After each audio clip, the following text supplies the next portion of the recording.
Okay, good evening, church. Let's stand up and begin our worship. Before we begin, let's have a word of prayer.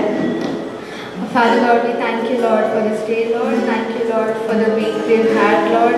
Thank you, Lord, for helping us and guiding us throughout the whole week, Lord. Thank you, Lord, for all the people, Lord, who are here, Lord, with us, Lord.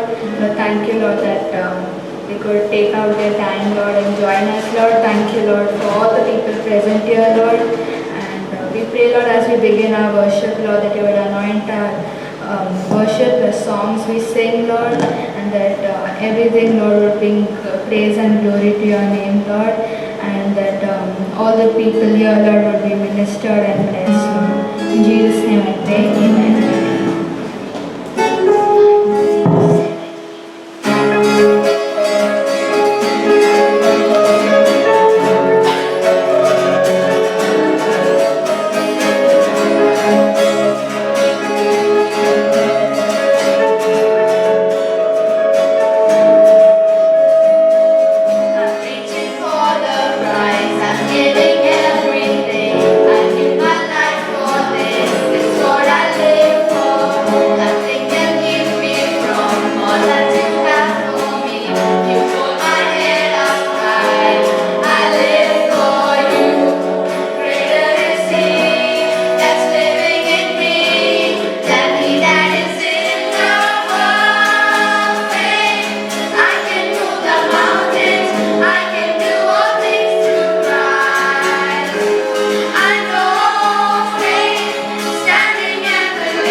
एक बात को तेरे हाथ में सौंपते हैं प्रभु। तू और बढ़ता जा प्रभु, और हम तेरी रज़ा करते जाए प्रभु। तेरे जितने भी हम धन्यवाद करें वो कम है पिता, कि तूने हमारे लिए जो भी किया है प्रभु, उसकी तुलना में हम कुछ भी नहीं है पिता। प्रार्थना करते हैं प्रभु, अभी हम जो भी तेरी महिमा में गा रहे हैं प्रभु, अपने दिल से हो प्रभु, और तेरी महिमा और बढ़ती जाए पिता। हर एक बात को तेरे सामने रखते हैं प्रभु। तू हमेशा बढ़ता जाए प्रभु, और हम घटते जाए प्रभु। यही हमारे दिल में है प्रभु, और हर एक के दिल में यही होगा प्रभु। तुझे धन्यवाद देते हैं प्रभु, तेरी महिमा हो पिता।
for me, of me. Let us take part.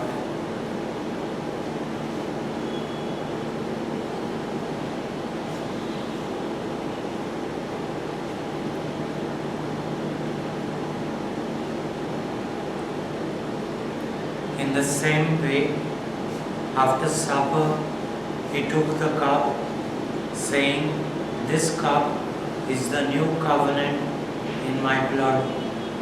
Do this whenever you drink it in remembrance of me."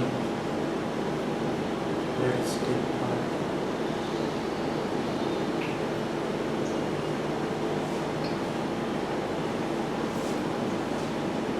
For whenever you eat this bread and drink this cup, you proclaim the Lord's death until he comes again. Amen.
मसीह ने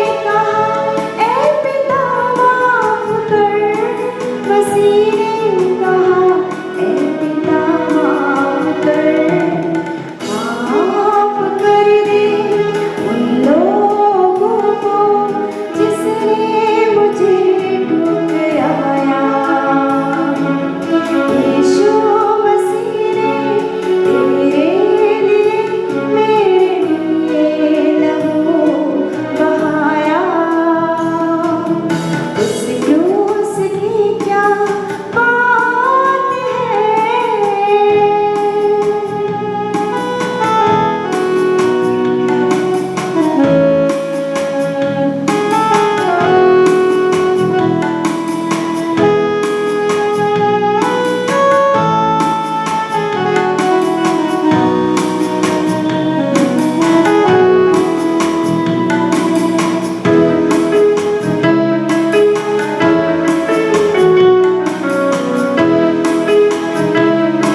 Good evening and welcome to our GGF Borvali English Church service. Let's turn in our Bibles to 2 Corinthians chapter 12 verses 1, 2, 3.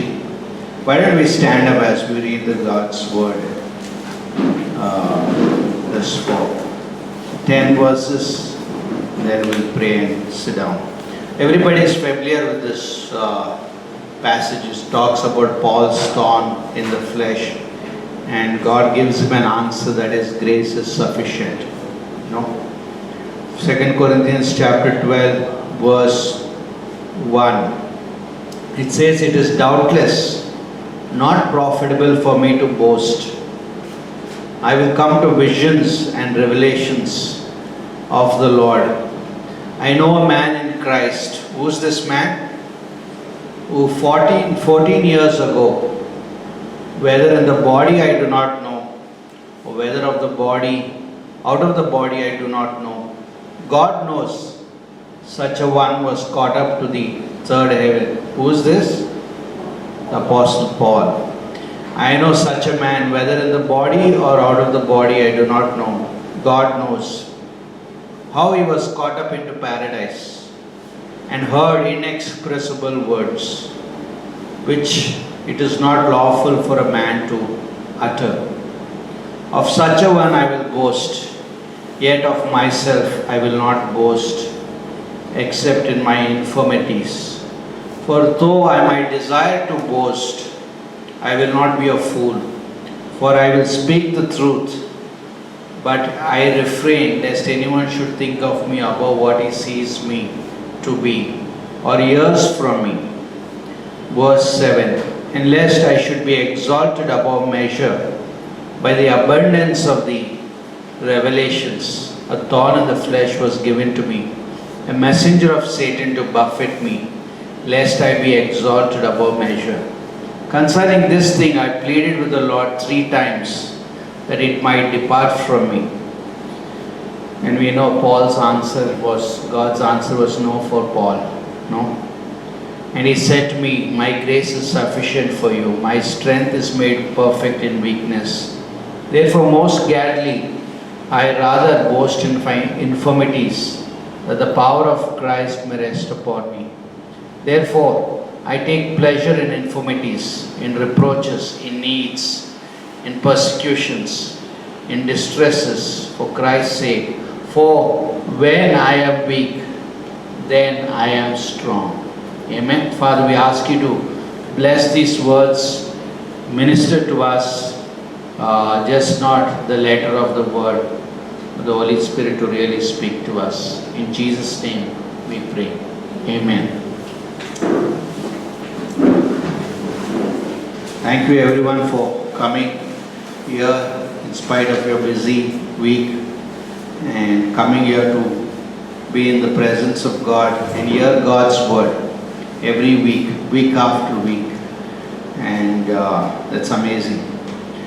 So here in these chapters, if you see that Paul is trying to defend his apostleship, that he is the apostle that is called by Christ, and we see in Corinthian book where Paul was trying to defend his apostleship.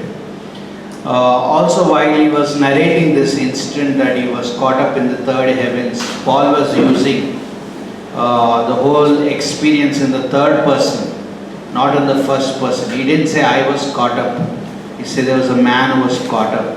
And one of the reasons commentators believe is that the reason he didn't put himself in the first person and the reason he put it in the third person is that because he didn't want it to be exalted, right? He didn't want it to be like puffed up or being boasted about himself. So he put himself in the third person. And also we see in these passages, in this passage that we just read, that Paul was not looking for honor from men, right? If you look for, Jesus said, if you look for honor from men, then you have your reward. In the Gospels he said that, right? Hey, look how nice this person is serving. Look at how this woman is serving. And Jesus said, you have your reward because you already got it, applause from men. praises from men, it's finished. But if you're really looking for a reward from me, then you will have it in heaven one day, right? And so we look not to honor from men, but we look to honor Him. And that's so important. We make it our aim, the Bible says, to please Him alone, right? We make it our aim to please Him alone. And when we please Him, what happens? Even our enemies become friends, right? Even the king's heart can be changed because we make it our aim to please Him, not anybody else. And Paul is here making sure that he's here to honor, he's not looking for honor from men, but he's here to honor God, because that's all that matters in life, right? That's all that matters in life. So God honored Paul by giving him visions and revelations. How did God honor Paul? He gave him visions and revelations. Look at this. When Paul got converted, what did he see? He saw the glorified Christ, right? One of the qualifications to be an apostle is that you should have seen the resurrected Christ. And he saw it. That's why he's trying to defend his apostleship when it's under threat and question. So he says, Paul saw the glorified Christ on that very day he got converted, Acts chapter 9, verse 3. Then in Acts chapter 9, verse 12, he saw a vision of Ananias coming to minister to him. You remember that? Ananias was coming to minister to him. He saw that vision. Then he also had a vision from God when he was called to minister to the Gentiles. Let's turn to the book of Acts, Acts chapter 22, verse 17. Acts chapter 22, verse 17. Now it happened when I returned to Jerusalem and was praying in the temple that I was in a trance and saw him saying to me, "Make haste and get out of Jerusalem quickly, for they will not receive your testimony concerning me." So I said, "Lord, they know that in every synagogue I imprison and beat those who believe on you. And when the blood of your martyr Stephen was shed, I also was standing by consenting to his death and guarding his clothes of those who were killing him. Then he said to me, 'Depart, for I will send you far from here to the Gentiles.'" So the ministry of Gentiles was given also to Paul by a vision that came from God. Then in Acts 16:9, we see that he received a vision to go to Macedonia. Acts 16:9. And a vision appeared to Paul in the night. A man of Macedonia stood and pleaded with him, saying, "Come over to Macedonia and help us." So he got a vision about going to Macedonia. And then when the ministry was difficult in Corinth, in Acts chapter 18, verse 9 to 10, God encouraged Paul by a vision.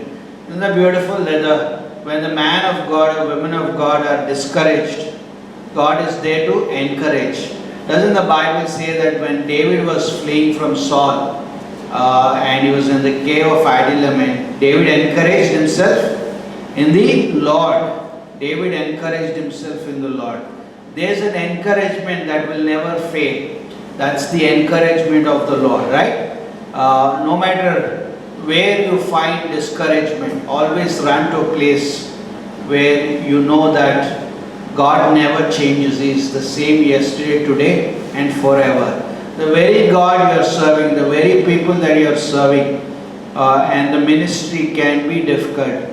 But I like Paul was having a tough time in Corinth, but God encouraged Paul by a vision. Acts 18, verse 9 and 10. Now the Lord spoke to Paul in the night by a vision. "Do not be afraid, but speak, and do not keep silent, for I am with you, and no one will attack you to hurt you, for I have many people in this city. So we see here this thing happening. And then, after his arrest in Jerusalem, Paul was again encouraged by a vision from God. Acts chapter 23, verse 11.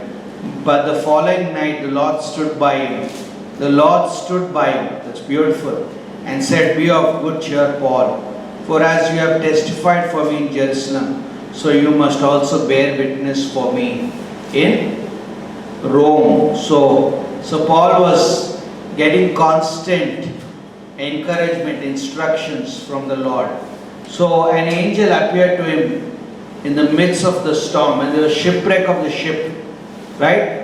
When the ship was sinking and it was like there was shipwreck, there was shipwreck on Malta. What happened? The Lord, angel came to him and encouraged him. Acts chapter 27, verse 23. We're just building the message to give you what kind of man this is. This man got visions. This man got revelations. And this man, and today is suffering with a thorn in the flesh. And what is God's answer for him? Why is there thorn given for him during this time? An angel appeared to him in the midst of the storm. Acts 27:23. For there stood by me this night an angel of God, to whom I belong, to whom I serve. Right?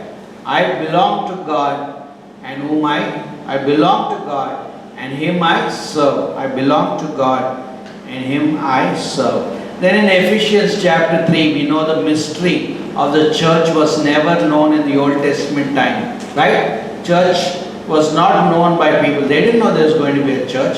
They didn't know that Gentiles would be saved, and God is going to call no Jew, no Gentile, all can come into the church. So these mysteries and revelations were given to Paul in Ephesians chapter 3, verses 1 to 6. God revealed to him the plan of God for this present age, the rapture, all these things God revealed to him. Now this is a little background of what happened with Paul's life. Now, Paul is saying, I know a man in Christ who 14 years ago, whether in the body I do not know, or whether out of the body I do not know, God knows, for such a man was caught up to the third heavens. Now, God took Paul to the third heavens, right?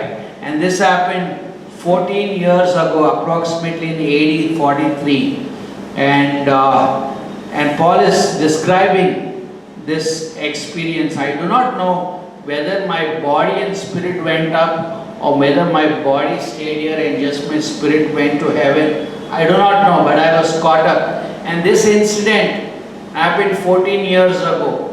And I can't tell you everything how it happened, whether I went in the body and spirit, or just the body was left here and in the spirit I went. But I was caught up there, and this happened 14 years ago. Imagine if you are Paul and you had all these visions and revelations, and then to add to that again this incident of 2 Corinthians chapter 12, where you are actually taken to third heavens.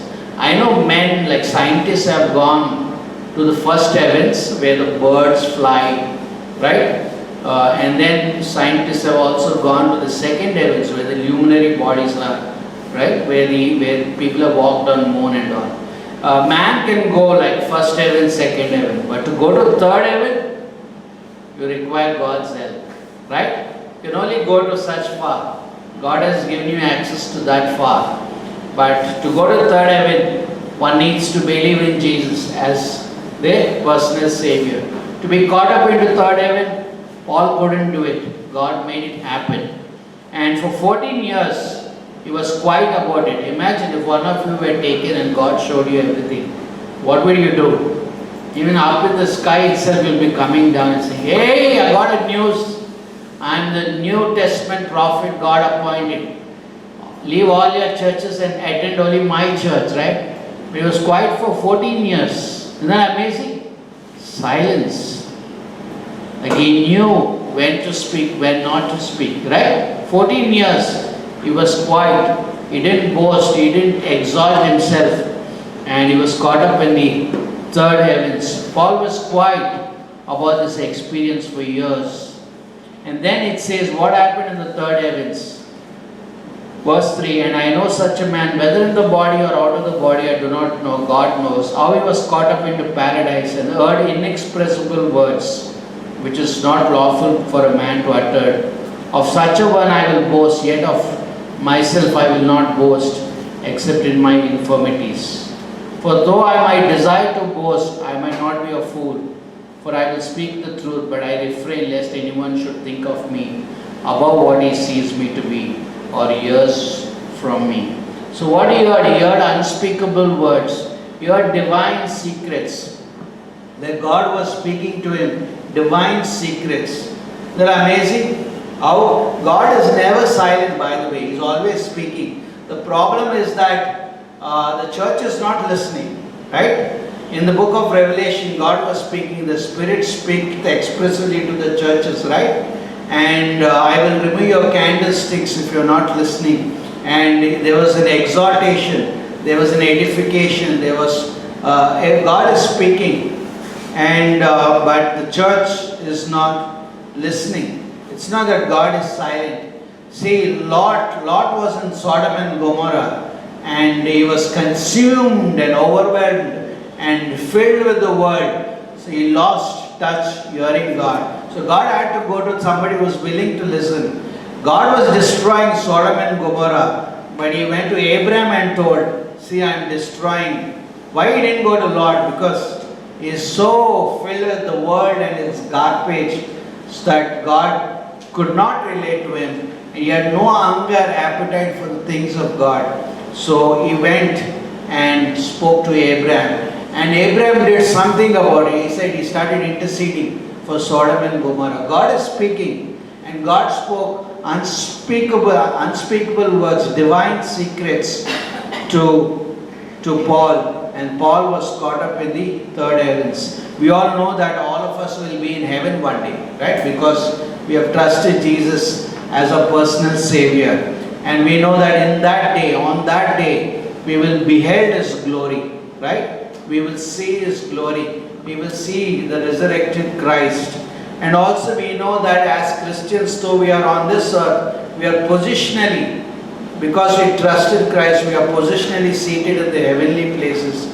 Ephesians 2. That's like the positional doctrine. Practically I might feel miserable as a Christian, but at times, I am positionally seated in the heavenly place. Paul was quiet for 14 years. And Paul didn't become proud, right?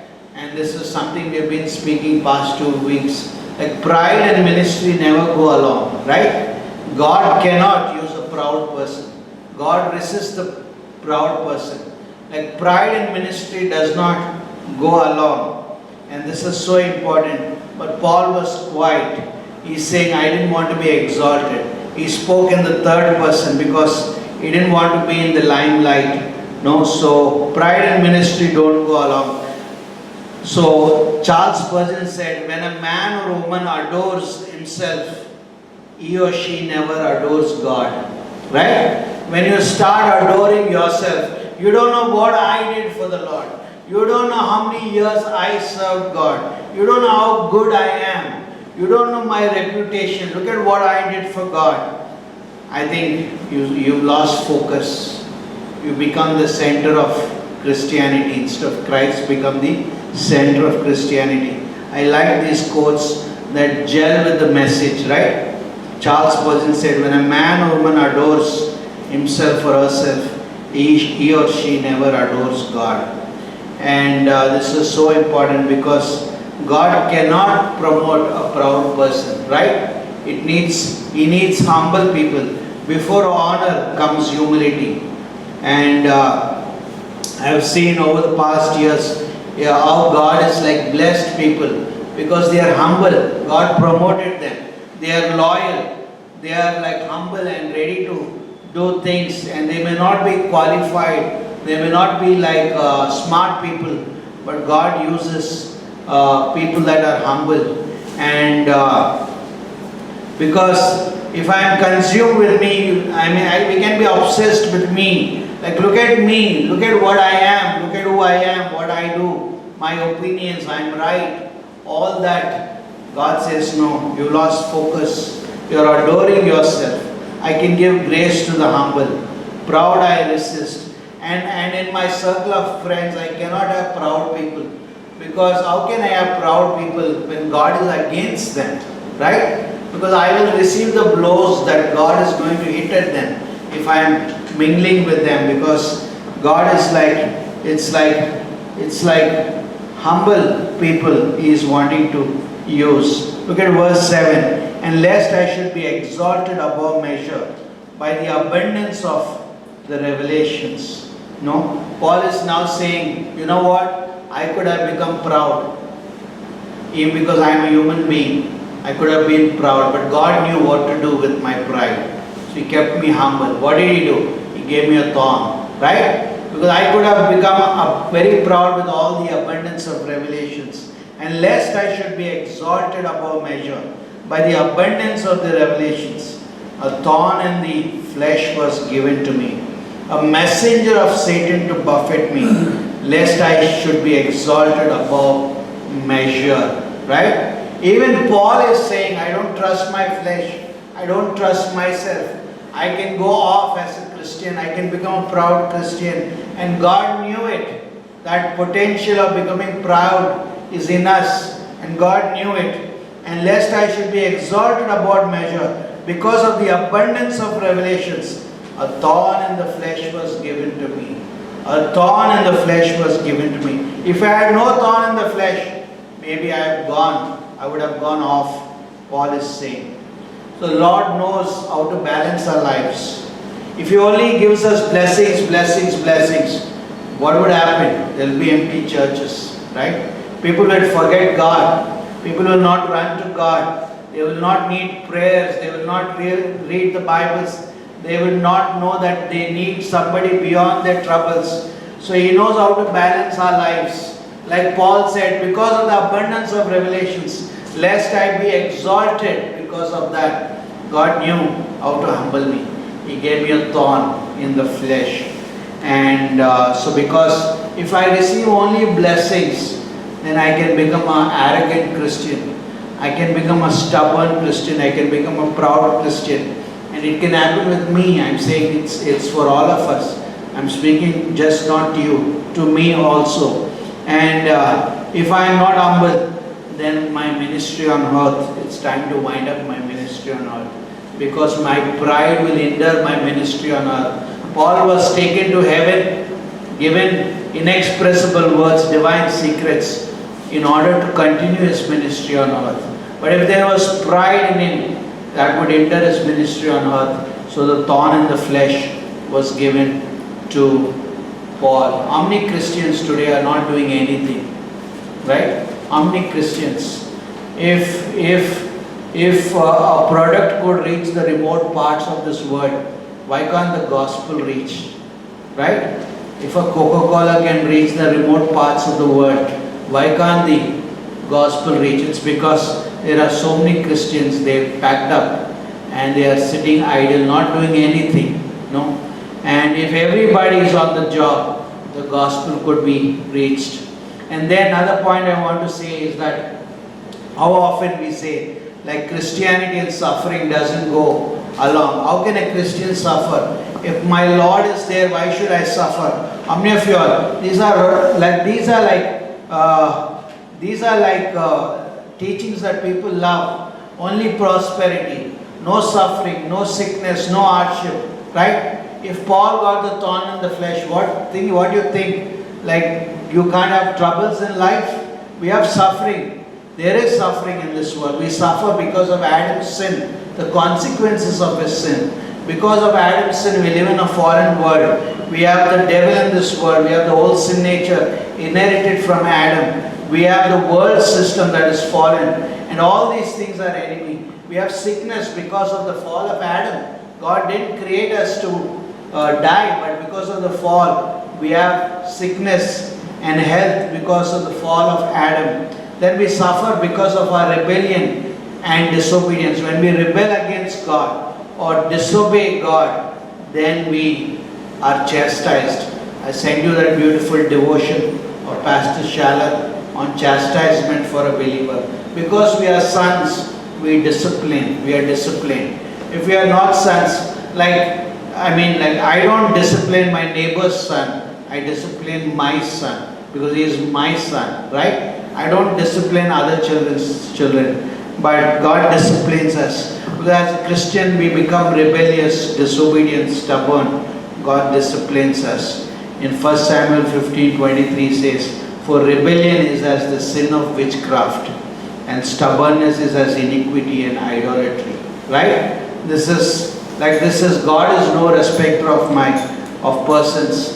If there is rebellion in me, God says it's the sin of witchcraft. Rebellion to His word, being rebellious to His instructions, His standards, or stubborn to His ways, then God says it's iniquity and idolatry. God is no respecter of persons. So where I suffer because of Adam's sin and the fall, I suffer also because of my rebellion and disobedience. But also we have communion service. That's why we have every month communion. Keep short accounts, and God will cleanse you, wash you, make you as clean. Suffering is also a tool God uses for building godly character in us. Right? What happened to Joseph? Joseph was sold by his own family members. Right? They didn't see the potential God had in him. In fact, they sold him as a slave. But what happened to Joseph all those years? God was building character in him, right? Through those trials and circumstances. And look at Jesus. Jesus suffered in the hands of his own countrymen. Look at Joseph. Joseph went from palace to the desert. He left palace. He had to leave the palace and go to the desert. But what was happening in the desert? What was happening in Moses' life in the desert? God was building character. And then what was happening in Joseph's life? God was building character, shaping him. He is the potter and we are the clay. And oftentimes we love quoting this verse and we even sing, "You are the potter, I am the clay." But when God is actually mending us, we are like I don't want to "You are the potter, I am the clay." No, we are telling the potter what to do. God is saying this way and I am like this way. No, so it's just head theology without practical application. Like you are the potter and you are saying, "Yeah, here I am, mold me, mend me." And that's what God is saying. So Paul's thorn in the flesh. Now what is Paul's thorn? Anybody? I know we have genius people here. Anybody? What is Paul's thorn? Anybody? What is that thorn? Sickness. Eye issue, okay. Challenges, okay. You remove your glasses. What does that mean? Okay. Many scholars believe it is some physical affliction or some eye affliction. That's what scholars believe. But the word of God is silent on it, right? So we don't know what the thorn he was going. We don't know for sure. But these are the conclusions of some, that these could be some physical affliction of some kind that Paul was going through. But whatever the thorn, God permitted the thorn, right? Nothing comes into your life unless God permits it.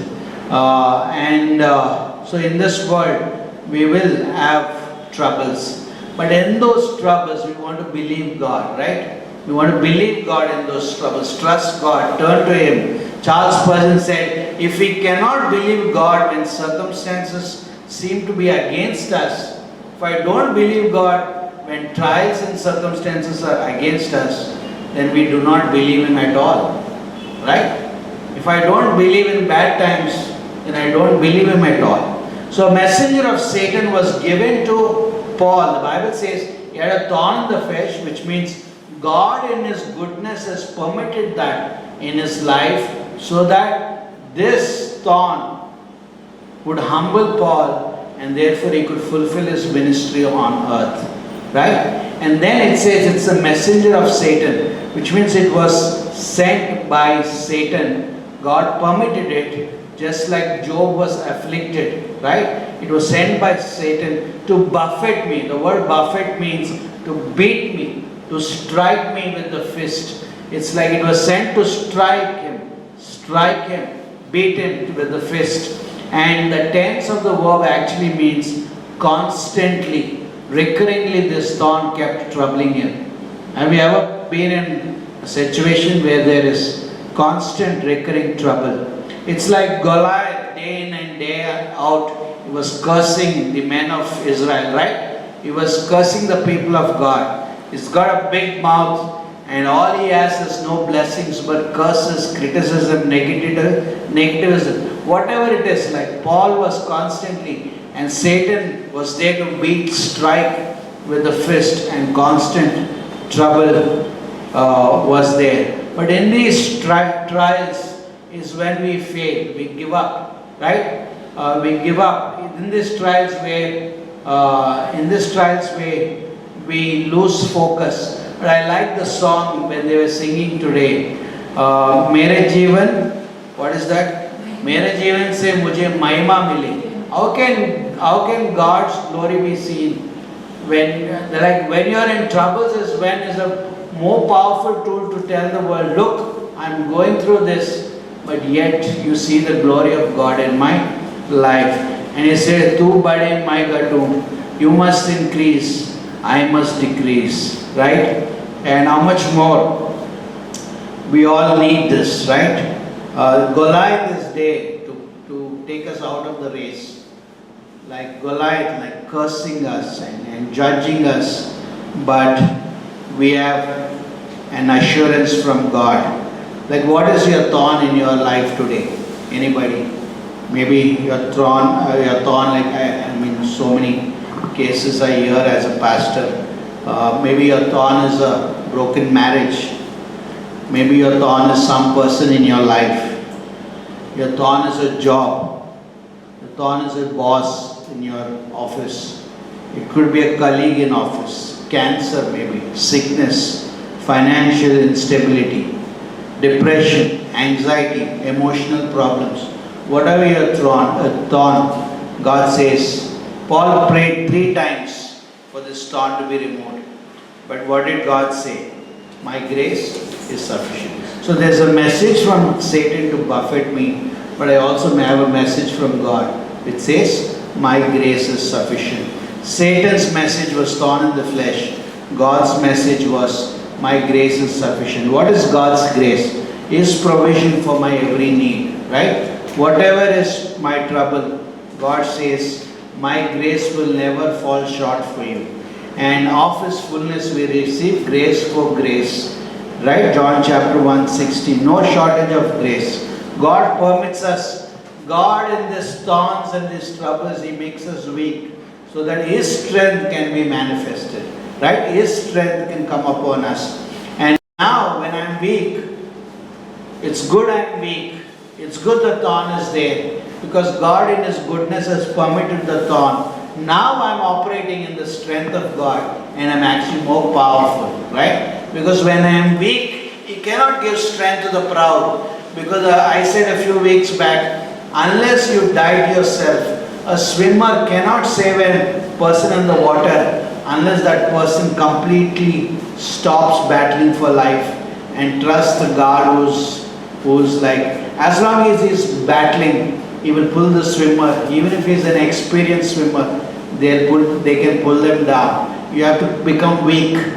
You should stop battling for life and just be gently pulled by the experienced swimming God. Gift from God, thorn in the flesh. But Paul was given that so he would not be experienced. When you're going through trials, all the more read the Bible.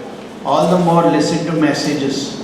All the more pray. All the more get a word from God. Paul had a thorn, but he also knew what the message of God was. He said, my grace is sufficient. Do you get that message from God, right? What is your message what is the message you got from the Lord in your crisis? Or you drifted away from God? No? This is so important. J.C. Ryle, I'll close with this. J.C. Ryle said, trials are intended to make us think. Trials are intended to make us think, to wean us from the world, to take us from the world, to send us to the Bible, and to drive us to our knees. Right? To send us to the Bible. Trials should drive you to God. Trials should make you bend your knees, not proud, arrogant, stubborn. No. Trials should send us to the Bible. That's what J.C. Ryle said. They should drive us to our knees. No? And this is the kind of messages we want to hear. No? But these are the messages we want to hear. But the Bible says in the last years men will heap up teachers for themselves. They will have different messages, right? Messages that will pamper them, but not messages that will challenge them. Leonard Ravenel said, men may have itching ears, but I have no commission from God to scratch them. Right? Leonard Ravenel. Men may have itching ears, they want to hear a certain message, no. But I have no commission from God to scratch them, right? Which means I will preach the whole truth, nothing but the truth. Amen? In Jesus' name we pray. Amen.